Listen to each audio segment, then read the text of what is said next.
ये 2024 का तसलसल है। ठीक।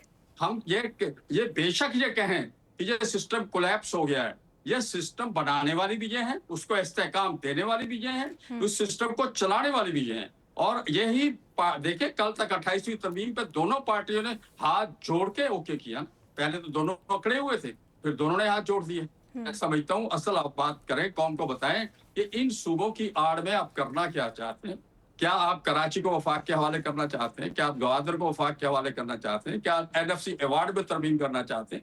असल बात पे आए जो करना आप चाह रहे हैं। इस वाले से भी तो बातें की जा रही हैं, ये पोर्ट्स के वाले से भी तो कहा जा रहा है कि फेडरल टेरिटरी की भी बातें हम सुन रहे हैं। बिल्कुल जी, पूछ में देखा ना ये वो देखे आज तो वहाँ इलेक्शन मुलतवी कर दिया स्टेप बाय स्टेप। कभी इस डिवीजन से जीत लो, फिर इस डिवीजन में इलेक्शन करा लो। आप जाए वहां देखें, आप जो लोग गए, BBC के नुमाइंदे ने क्या रिपोर्ट दिए, सबने उनको ना कुछ भी नहीं हो रहा, ना कोई अवाम निकल रहे घरों से बाहर, घरों पे तार लगे हुए हैं और लोग इलेक्शन वहां जा नहीं रहे पोलिंग स्टेशनों पे, तो इलेक्शन तो हो रहे हैं। शफकत साहब, आपने तो चले इलेक्शंस का बायकॉट कर दिया है, आप तो मैदान छोड़ दिया आपने, लेकिन आपसे एज अ फिर सीनियर सियासतदान मैं पूछ सकती हूँ कि जब आज़ाद कश्मीर में चल रहा है सब कुछ, एक दूसरे पर इल्ज़ामात हैं, उल्टी गिनती के दिन शुरू हो गए हैं, फिर मोहसिन नकवी साहब का बयान के सिस्टम कोलैप्स कर चुका है, ये जो लड़ाई चल रही है आप इसमें किसके साथ हैं? हम लड़ाई के साथ हैं, हम तो किसी के साथ नहीं हैं। लेकिन मसला ये है कि आज जो कुछ कश्मीर में हो रहा है, हमने पहले ही कहा था कि ये सिस्टम इस काबिल नहीं रहा कि ये कोई इलेक्शन करवा सके। आज नदीम अफजल चंद साहब भी ये कह रहे थे हमें बाइकाट करना चाहिए, और IPP के जो इंफॉर्मेशन सेक्रेटरी हैं तनवीर साहब, पूरा नाम मैं भूल रहा हूँ, वो भी यही कह रहे थे कि हमें ये इलेक्शन का बाइकाट करना चाहिए जो थर्ड मरहला है। तो हमने तो पहले ही कहा था कि भाई ये सिस्टम पहले जो अभी भी थर्ड मरहला मुकम्मल नहीं हो रहा, उसमें भी बहुत सारे नहीं हो रहा, ना वहाँ पे इलेक्शन वाली सूरत हाल थी, ना वहाँ पे इलेक्शन होने चाहिए थे। देखिए वहाँ के अवाम 90% लोग अवामी एक्शन कमेटी के साथ हैं और वो अपने मुतालबात के लिए अपनी आवाज़ उठा रहे हैं, अपनी जानें दे रहे हैं, बैठे हुए हैं।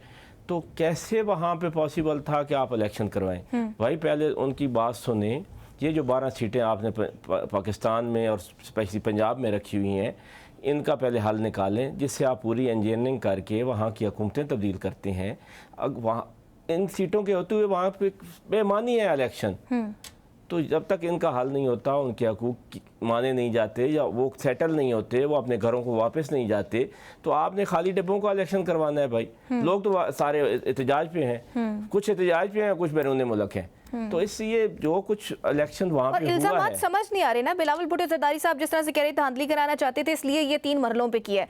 इलेक्शन कमिश्नर से हमारे प्रोग्राम में मौजूद थे, उन्होंने कहा तमाम स्टेक होल्डर्स मौजूद थे, उनकी मुशावरत से ये फैसला किया गया था।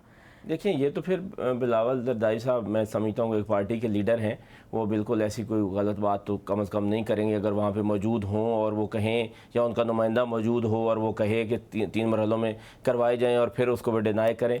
मैं इस बात को डिनाई करता हूँ।